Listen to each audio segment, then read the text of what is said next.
नमस्कार। कार्यक्रम में आप सभी का स्वागत। आप जानते हैं आपका फ़ोन इन कार्यक्रम है जहां आप हमसे सीधे सीधे दूरभाष पर भी बात कर सकते हैं और आज के विषय संबंधित किसी भी समस्या का समाधान स्टूडियोज़ में उपस्थित हमारे विशेषज्ञों द्वारा पा सकते हैं।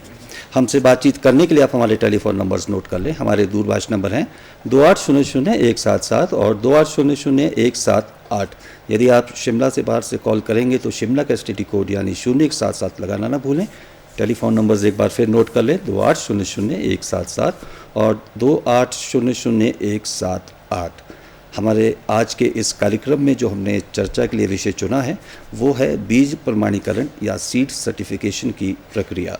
जहाँ इस विषय पर बातचीत करने के लिए हमारे साथ मौजूद है हमारे आज के विशेषज्ञ डॉक्टर DD शर्मा।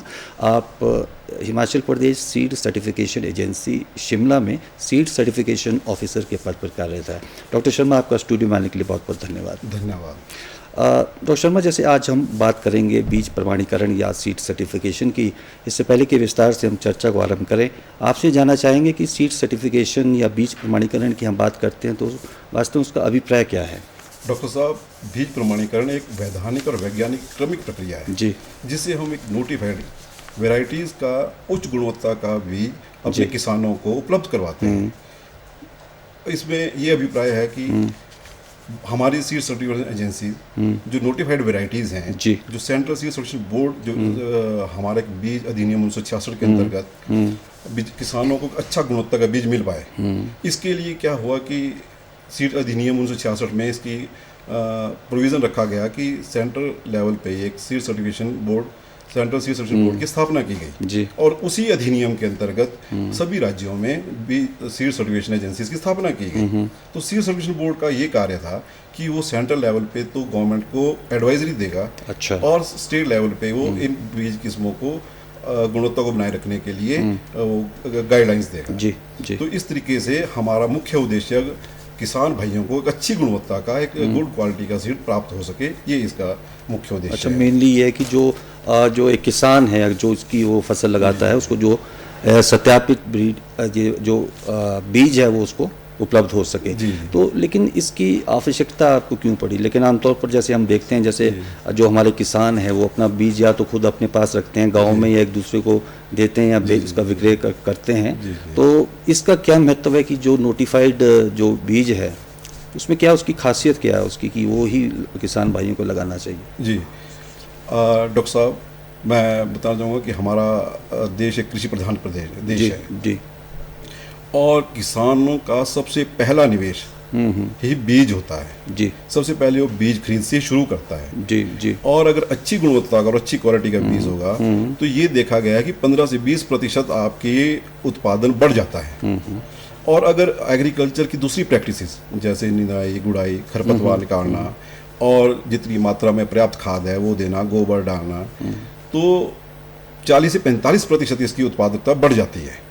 अच्छा, अगर आपका सत्यापित बीज होगा तो सत्यापित और उच्च गुणवत्ता का। अच्छा। इस उच्च गुणवत्ता के कुछ मानक हैं जो सीड सर्टिफिकेशन ने Indian minimum seed certification board के अंदर स्टैंडर्ड्स तय कर रखे हैं। नहीं, ये तो डॉक्टर साहब आप कह रहे हैं कि जो उच्च गुणवत्ता का जो बीज है उसकी सर्टिफिकेशन या उसका प्रमाणीकरण सुनिश्चित किया जाता है। तो ऐसा भी है कि जो कम गुणवत्ता वाले हों या थोड़ी क्वालिटी में लो हों वो भी सर्टिफाई हो सकते हैं? नहीं डॉक्टर साहब, ऐसा नहीं हो सकता। मतलब ये मान के चलेंगे अगर सीड सर्टिफिकेशन किसी को सर्टिफिकेट मिला है किसी भी वैरायटी को, किसी भी प्रकार के बीज को, तो वो उच्च गुणवत्ता का ही होगा? बिल्कुल बिल्कुल सर। उसमें क्योंकि हमारा, मैं बताना चाहूँगा, हमारे जो कुछ क्लासेस हैं, अच्छा, एक बहुत लंबी प्रक्रिया है जिसमें हमारे वैज्ञानिक उच्च गुणवत्ता का बीज तैयार करते हैं जिसे हम न्यूक्लियस सीड कहते हैं। वो उनकी देखरेख में होता है। फिर उसके बाद उसको मल्टीप्लाई करके उसको बढ़ाते हैं और ब्रीडर सीड पैदा होता है। ये हमारे जो सरकारी संस्थान हैं, रिसर्च स्टेशंस हैं, अच्छा, और टेक्निकल यूनिवर्सिटीज़ हैं, एग्रीकल्चर यूनिवर्सिटीज़ हैं, ये वहाँ तैयार किया जाता है। तो ये ब्रीडर सीड ब्रीडर की देखरेख में होता है और ये पूरी उनकी बिजाई से लेके उसकी हार्वेस्टिंग तक और उसकी पैकिंग तक ही उनकी देखरेख में होता है और वो उस पर एक येलो या गोल्डन कलर का टैग लगता है। अच्छा, और इस सीड को फिर इस सीड को आगे फार्मर्स को मल्टीप्लाई करने के लिए दिया जाता है। वो ब्रीडर सीड का जो अगली जनरेशन है, अच्छा, वो आके आपका फाउंडेशन सीड यानी आधार बीज बनता है। अच्छा, और उस आधार बीज को दोबारा मल्टीप्लाई करें तो वो बन जाता है आपका प्रमाणिक बीज, सर्टिफाइड सीड। ठीक, होता क्या डॉक्टर साहब कि अब किसान भाई अगर एक बीज को फिर उसी फसल से बीज लिया, फिर दोबारा बीज लगाया, फिर बीज लगाया, तो धीरे धीरे क्या होता है, उनके जो भौतिक गुण हैं और जो अनुवांशिक गुण हैं, जो उनकी प्रोडक्शन की जो उनकी कैपेसिटी है, वो धीरे धीरे क्षीण होती जाती है, कम होती जाती है। तो सीड सर्टिफिकेशन एजेंसी क्या करती है कि जो हमारी अधिसूचित वेराइटीज़ हैं जी, जो भारत सरकार ने तय कर रखी हैं, इंडियन सीड सर्टिफिकेशन बोर्ड इसके लिए जो बना है, उसमें उन अधिसूचित वेराइटीज़, सिर्फ अधिसूचित वेराइटीज़ ही हैं जो ये पूरे मानक तैयार करके उन्हें ये नोटिफाई करती हैं, हर साल करती हैं, और उसको हर बार रिसर्च होती है, नई नई वेराइटीज़ आ रही हैं और उनको ऐड करती जाती हैं। ठीक है। और उसके बाद वो उन्हें हम किसानों को देते हैं मल्टीप्लाई करने के लिए। और फिर ब्रीडर से इसकी 3 स्टेजेस हैं। जैसे आप ब्रीडर से फाउंडेशन F1, फिर उससे दोबारा मल्टीप्लाई किया तो F2 हो गया। अच्छा। फिर उसको आपने दिया तो सर्टिफाइड C1 हो गया। तो लेकिन इसकी गुणवत्ता बनी रहे, यानी कि उच्च क्वालिटी की गुणवत्ता का मतलब है कि एक तो हमें इसके कुल का पता है, वंशानुकुल का हम पता है कि कौन सा बीज आया, अच्छा, ठीक है, कितनी इसकी बिल्कुल, स्टेजेस बिल्कुल, कितनी बिल्कुल बार ठीक, पैदा बिल्कुल हुआ सही, है, बिल्कुल। फिर इसमें इसकी जर्मिनेशन कितनी है, इसकी जर्मिनेशन परसेंटेज कितनी है, इसमें भौतिक गुण कैसे हैं, इसके देखने को कैसा है, इसका वो सा, और इसके अनुवांशिक गुण कैसे हैं, इसकी नमी इसमें कितनी है, उसके सारी एक टेस्ट लैब होता है जो इसको ये प्रमाणीकरण देने से पहले। अच्छा, तो डॉक्टर साहब इसका अभिप्राय या कह सकते हैं अगर सरल भाषा में या सरल तरीके से मेरे अपने किसान भाई को समझाऊं, तो आप ये कह रहे हैं कि जैसे जो भी हमारे रिसर्च स्टेशन होते हैं, यूनिवर्सिटी है, कृषि विज्ञान केंद्र हैं, वहाँ पर जो रिसर्च के बाद कोई भी वैरायटी का बीज तैयार होता है, जी, उसको हम कहते हैं ब्रीडर बीज, जी, या प्रजनन के लिए जो उसको हम उपयोग में लाएंगे, और उस बीज को हम केवल उन किसान भाइयों के बीच वितरित करते हैं ताकि उस बीज को हम मल्टीप्लाई कर सकें। ताकि अगर मान लीजिए कि यूनिवर्सिटी ने कोई बीज तैयार किया और उसके 1 क्विंटल बीज उसके पास तैयार हुआ, तो सबके साधन सीमित होते हैं, तो यूनिवर्सिटी सभी को या पूरे प्रदेश की मांग को पूरा करने के लिए इतना बीज नहीं तैयार कर सकता। तो वो उन किसान भाइयों को वो बीज वितरण करता है ताकि वो उसको मल्टीप्लाई कर सके। उसको हम कहते हैं ब्रीडर बीज, फाउंडेशन ब्रीडर बीज जो सबसे पहले गया। ब्रीडर भी देते हैं और फाउंडेशन भी देते हैं, दोनों में। नहीं, ब्रीडर बीज जब दिया उसके बाद जब वो फार्मर ने लगाया, उससे जो उसके पास वो फसल आई, उससे जो बीज तैयार हुआ वो उसका फाउंडेशन बीज तैयार हो गया। और उसके बाद आप कह रहे हैं जो वो फाउंडेशन बीज तैयार हो जाता है, उसके बाद जब वो उस बीज को और लगाया जाता है, तो फिर ये सर्टिफिकेशन या सर्टिफाइड बीज आप ये कह रहे हैं। तो अगर बीज प्रमाणीकरण की हम बात करें तो ये तीनों तरह की बीज को सर्टिफिकेट मिला होता है? अरे हमारा मिला सर्टिफिकेट से भी होता है। अच्छा, तीनों को होता है। ब्रीडर सीड को ब्रीडर ही देता है और वो इंस्टीट्यूट देता है जिसने वो लगाया होता है। जी, ठीक है। लेकिन फाउंडेशन सीड को, फाउंडेशन की जो अगली जनरेशन है F1 या F2, और या C1 या C2, लेकिन मैक्सिमम 3 स्टेजेस होंगी, या तो आप F1 F2 C1 कर लें या F1 C1 C2, इससे ज़्यादा नहीं जाएगा। वो बीज की उपलब्धता के कारण ऐसा किया जाता है। अच्छा।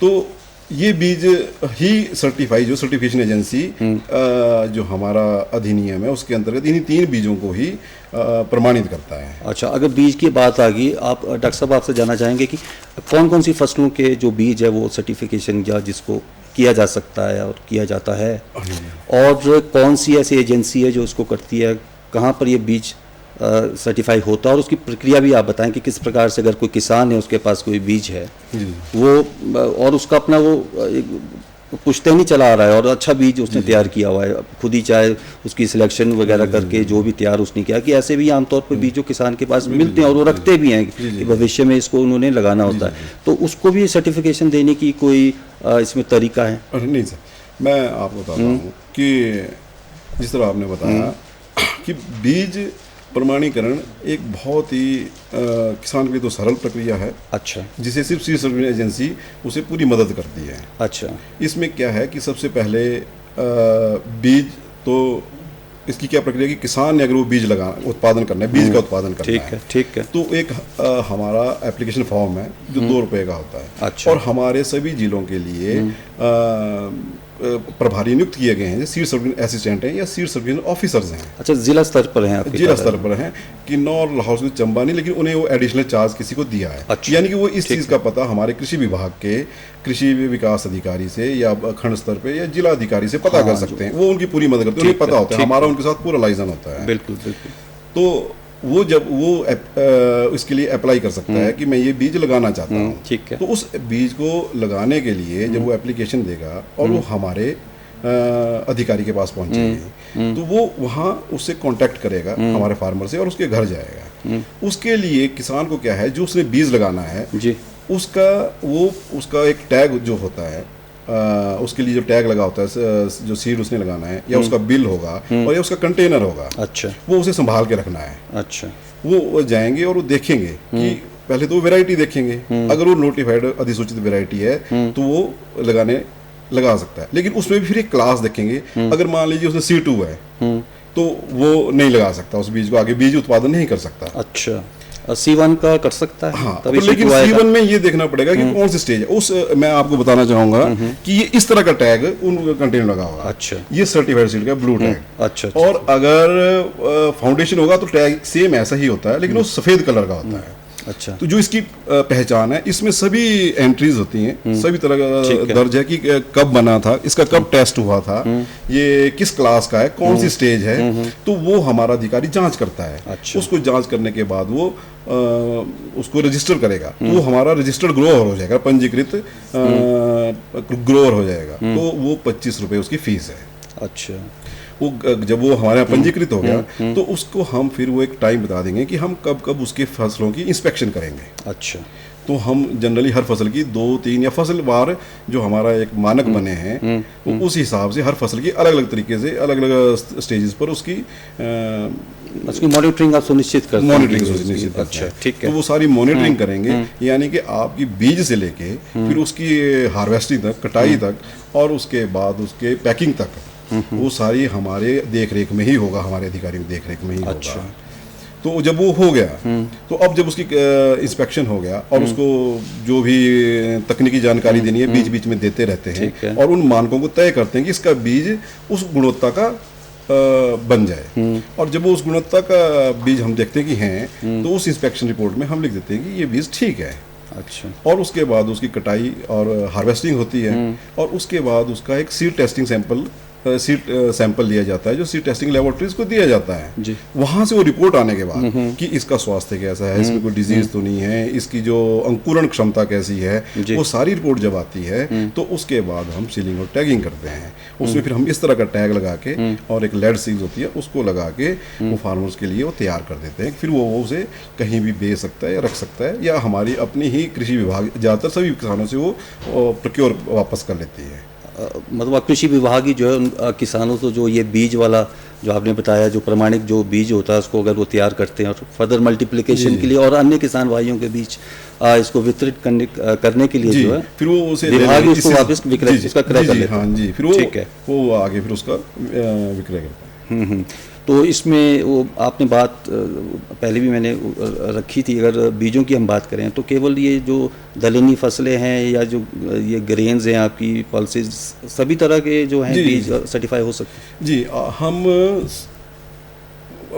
ऑलमोस्ट आप समझिए कि शायद ही कोई फसल छूटी होगी। अच्छा। लेकिन सभी फसलों की जो हैं कोई फसल छूटी नहीं है। वैसे सभी फसलें मैक्सिमम जितनी फसलें हैं यहाँ भारत में लगाई जाती हैं उन सभी फसलों के लिए अधिसूचित वैरायटीज़ भी हैं और उनका प्रमाणीकरण भी किया जाता है। मतलब ये हम डॉक्टर शर्मा ये कहें कि अगर हम एक प्रमाणीकरण बीज को हम लगाते हैं तो ये गारंटी कि वो उच्च गुणवत्ता वाला बीज होगा। बिल्कुल। लेकिन आपके जैसे विभाग में आप इसमें कार्य करते हैं, और बात करूं आपके अनुभव के आधार पर, तो प्रदेश में अगर जो ये फसलें लग रही हैं, चाहे वो गेहूं का है, धान का है या सब्जियों का है, तो कितने प्रतिशत जो हमारे जो किसान भाई हैं लगभग ये इसको प्रमाणिक जो आपके बीज हैं जो आपके माध्यम से जो उपलब्ध करवाया जा रहा है, आपके विभाग के माध्यम से उपलब्ध करवाया जा रहा है, इसको यूज़ करते हैं?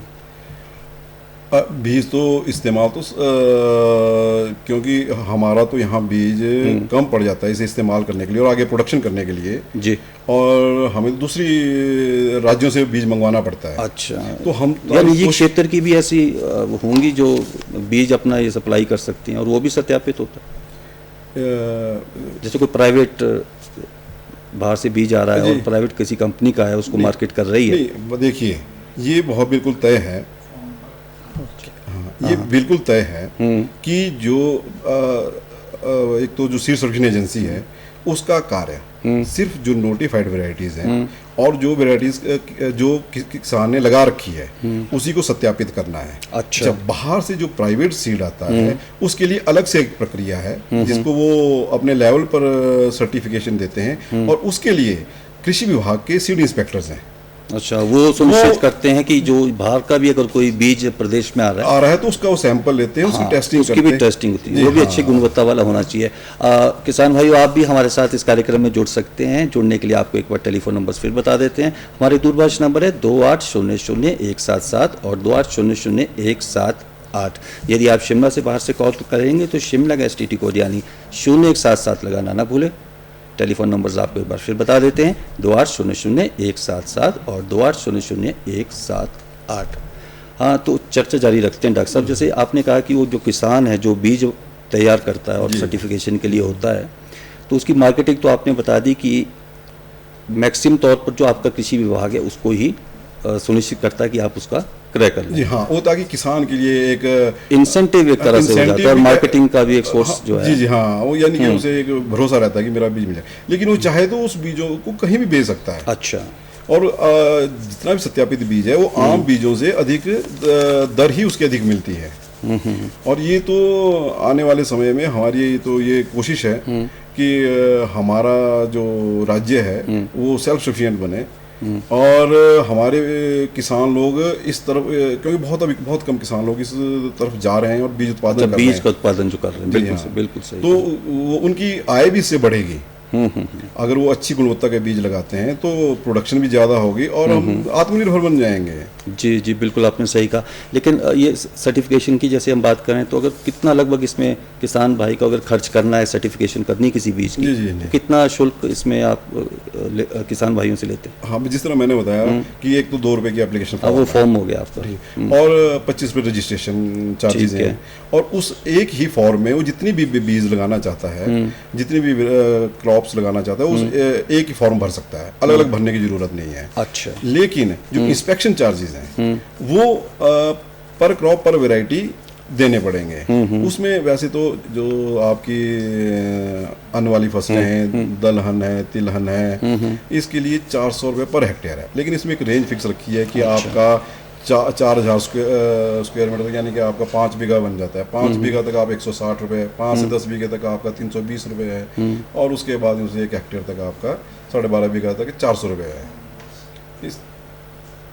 इस तरह ही वेजिटेबल्स और मसाले वगैरह दूसरी इनके लिए 500 रुपये पर हेक्टेयर है। अच्छा।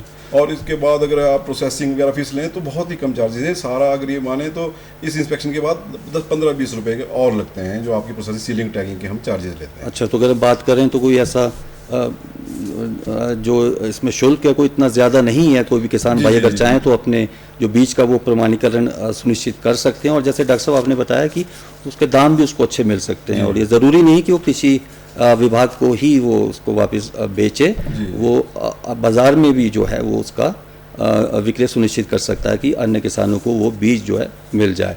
तो इसमें अगर हम बार बार जैसे वो बीज लगाते हैं, आपने कहा था कि गुणवत्ता उसकी कम हो जाती है, तो अगर एक बीज की अगर हम बात करें तो कितने चक्कर हम उससे फसल के ले सकते हैं? अगर जी, मैंने ये जैसे अभी पहले बताया कि 3 स्टेजेस अगर से बीज उत्पादन। अच्छा। आपका मैंने बताया ब्रीडर के बाद आपका जब आया फाउंडेशन F1, फिर उसके बाद उसी बीज से दोबारा बीज मल्टीप्लाई किया F2, फिर F2 के बाद F3। लेकिन जो हम उसके बाद ग्रेडिंग और पैकिंग करके, क्योंकि उसमें से कुछ बीज दूसरा निकल जाएगा, कुछ जो ग्रेडिंग और प्रोसेसिंग करने के बाद जो बीज होगा उसे वो रखें और उसके बाद उसको मल्टीप्लाई करें। उसके बाद जो 3 स्टेजेस हैं उसके बाद वो आम प्रोडक्शन के लिए पैदा हो जाएगा, जिसे हम लोग फिर खाने वगैरह के लिए यूज़ करते हैं। लेकिन इससे ये जो बीज प्रमाणीकरण की हम बात कर रहे हैं और सर्टिफिकेशन तक हमने अपना फोकस रखा है, लेकिन किसान भाइयों ये भी बहुत आवश्यक है कि कम से कम आपको ये पता होना चाहिए कि आपके क्षेत्र में कौन सा बीज है या किस प्रकार का जो बीज है वो लगाना अच्छा हो। जैसे मैदानी क्षेत्र हिमाचल प्रदेश की बात करें तो मध्यवर्ती क्षेत्र हैं, पर्वतीय क्षेत्र हैं, तो ये भी सुनिश्चित करें आपकी कौन सा बीज आपके लिए यहाँ पर जो भी विभाग द्वारा सर्टिफाइड है, कौन सा आप लगा सकते हैं। तो इसके लिए तो डॉक्टर साहब बेहतर यही है कि जो हमारे किसान भाई हैं, आपके जो विभाग के निकटतम आपके कृषि विकास अधिकारी है या प्रसार अधिकारी हैं, और लगभग आपके तो प्रत्येक ब्लॉक में तो कोई ना कोई कार्यालय है। डॉक्टर साहब हमारे ये यूनिवर्सिटीज़ के केवीकेज हैं। अच्छा। और हर जिले में हैं। वो बीच बीच में किसान मेले भी करते रहते हैं और उनको गाइड भी करते रहते हैं। उनका कार्य यही है कि स्पेसिफिक एरिया पर जो क्षेत्र है उस एरिया के लिए हमारी भी ही कोशिश है कि उस क्षेत्र के लिए जो किसानों की ज़रूरत के हिसाब से, उस क्लाइमेट के हिसाब से बीज उत्पादन किया जाए। अच्छा अच्छा। तो अगर हम जैसे आप डॉक्टर साहब हम बात कर रहे थे, तो लगभग कितनी अवधि इसमें लगती होगी? जैसे मैं कोई किसान है, वो अपना बीज को प्रमाणित या सर्टिफाइड करना चाहता है, तो कितने समय का ये प्रोसेस है उसमें लगता है? जो बीज का प्रमाणीकरण है, जो बीज उत्पादन का प्रमाणीकरण है, यानी कि अगर आप रबी की फसल है तो रबी जब लगाई जाती है फसल, नहीं, एक तो हो गया जब वो उसकी बुआई करता है, हाँ जी, और जब उसकी फसल वो तैयार होगी और फिर बीज साथ साथ ही होती है, अब तो पूरा हार्वेस्टिंग में। अच्छा। जैसी हार्वेस्टिंग हुई उसके साथ साथ ही इसकी प्रमाणिकता कर दी जाती है। नहीं तो फिर इसकी उसे ये भी बताया जाता है कि किस तरीके से भंडारण करना है और किस तरीके से पैकिंग करनी है। इसे रख नहीं सकते, स्टोर नहीं कर सकते हैं, क्योंकि वो ऐसे खुले में रखेंगे तो खराब हो जाएगा। तो ये साथ साथ ही प्रमाणिकता इसकी साथ साथ ही कर दी जाती है, हार्वेस्टिंग के साथ साथ ही। तो इसमें पूरा हमारा निरीक्षण रहता है। अच्छा, वो जो प्रमाणीकरण आपने किया है, तो उसकी भी समय सीमा होगी भी, कितने समय के लिए वो सर्टिफाइड रहेगा? जी सर, ये जैसे सीड सैंपल के लिए टेस्टिंग के लिए, और सीड सैंपल की टेस्टिंग की जो रिपोर्ट आती है वो उस रिपोर्ट से लेके 9 महीने तक इसकी वैलिडिटी रहती है। अच्छा। और मान लीजिए कि उसके बाद उसने अपने पास रखा है, तो रीवैलिडेशन का भी इसमें प्रावधान है कि अगर वो वैलिडिटी एक्सपायर होने से पहले, इसकी मियाद ख़त्म होने से पहले वो हमें अप्लाई करेगा और हम दोबारा उसकी टेस्टिंग करेंगे, और उस टेस्टिंग करेंगे और उसके वो हम 25 रुपये और उसके चार्जेस लेते हैं जी। तो वो दोबारा उसकी टेस्टिंग करवाएंगे और उसके बाद उसको रीवैलिडेट करवा देंगे, और फर्दर 6 महीने के लिए हो जाएगी अगर उसके जो लैब की जो रिपोर्ट है उस हिसाब से अगर वो उस मानकों पर वो खरा उतरता है। अच्छा, तो अगर ये लैब की बात करें तो आपकी शिमला में स्थित है कि आपके ज़िला स्तर पर भी ये लेबॉर्ट्री या प्रयोगशालाएँ हैं? अगर नहीं, हिमाचल में 3 नोटिफाइड सीड टेस्टिंग लेबॉर्ट्रीज हैं। एक तो सोलन में है, एक मंडी में है और एक पालमपुर कांगड़ा। अच्छा, ये सरकारी क्षेत्र? जी जी, हाँ जी। अच्छा अच्छा। तो आपको कितना लगता होगा कि आमतौर पर कौन सी ऐसी मुख्य फसल है जिसकी सीड जो सर्टिफिकेशन के लिए किसान लोग ज़्यादा आगे आते हैं? गेहूँ हमारा सबसे प्रमुख है, और उसके बाद आलू है और धान है, और दालों में माश और चने। अच्छा, ये इसका होता है। तो अगर हम बात करें कि अधिक से अधिक जो हमारे किसान भाई हैं उस बीज को वो सत्यापित करना चाहते हैं, प्रमाणीकरण करना चाहते हैं आपके एजेंसी के माध्यम से, तो क्या आपको लगता है कि कहाँ सबसे पहले वो संपर्क करें? जैसे हमने कहा कि कृषि विभाग के कार्यालय तो हैं, लेकिन आपका जो कार्यालय है वो कृषि विभाग के साथ है लेकिन अलग है। जी जी जी।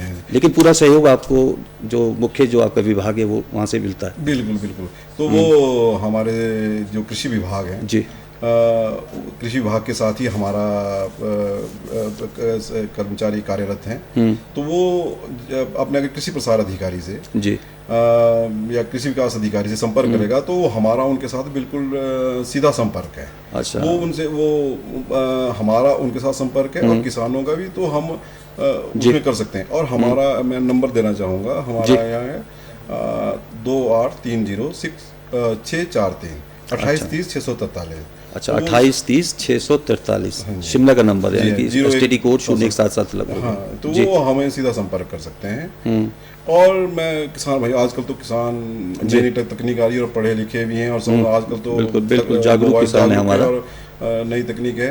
तो जिस तरह हम कह रहे थे किस्मों का, तो हमारा ये भारत सरकार ने एक www.seednet.gov.in एक साइट है, seednet.gov.in भी करेंगे। हाँ, seednet गूगल तो उसमें वो किस्में भी आ जाएंगी और उसमें बहुत सी जानकारियाँ मिल जाएंगी। अच्छा, एक चलते चलते डॉक्टर साहब एक प्रश्न है, और एक शंका यही समझ लो, काफ़ी लोगों से सुनते हैं, किसानों से सुनते हैं कि कई बार वो सत्यापित बीज आमतौर पर जैसे आपने कहा कि सभी उसकी बुआई करते हैं, लेकिन जब वो फसल वो तैयार उसमें होती है तो उसमें प्रोडक्शन उतनी देखने को नहीं मिलती है, या ख़राब हो जाती है, या कोई रोग आ जाता है, तो उसके बारे में कुछ कहना चाहेंगे? नहीं, सत्यापित बीज में ऐसा तो नहीं, अभी तक हमारी जानकारी में तक ऐसी शिकायत नहीं आई है। क्योंकि सत्यापित बीज अगर लगाया होगा तो उसकी हमारे जो खासकर हमारी हिमाचल प्रदेश की जो एजेंसी है इसके द्वारा सत्यापित बीज अगर कहीं लगाया तो अभी आज तक हमने कोई हो शिकायत सकता है वो अन्य किसी निजी संस्था के माध्यम से वो जी। और लेकिन ये बीज एक शिशु की तरह है, तो इसकी पूरी देखरेख करनी पड़ती है। बहुत सी फील्ड इंस्पेक्शन पे ऑन स्पॉट ही पता लग सकता है कि उसमें क्या समस्या रही होगी। और अगर पर्टिकुलर एक किसान की अगर ये समस्या आती है तो इसका मतलब वहाँ पर्टिकुलर वो समस्या है, क्षेत्र में भी या फिर खेत में कोई कमी रह सकती या है। तो बहुत से किसानों की समस्या है तब तो, या पूरे देखो क्षेत्र साहब, में आपने सही कहा डॉक्टर साहब, हमारे स्टूडियो में आए और इतनी अच्छी जानकारी हमारे किसान भाइयों को दी। आप एक बार फिर से बहुत बहुत धन्यवाद। तो ये था हमारा आज का कार्यक्रम। आप देखते रहिए दूरदर्शन। दीजिए डॉक्टर राजीव मेहता को इजाज़त। नमस्कार।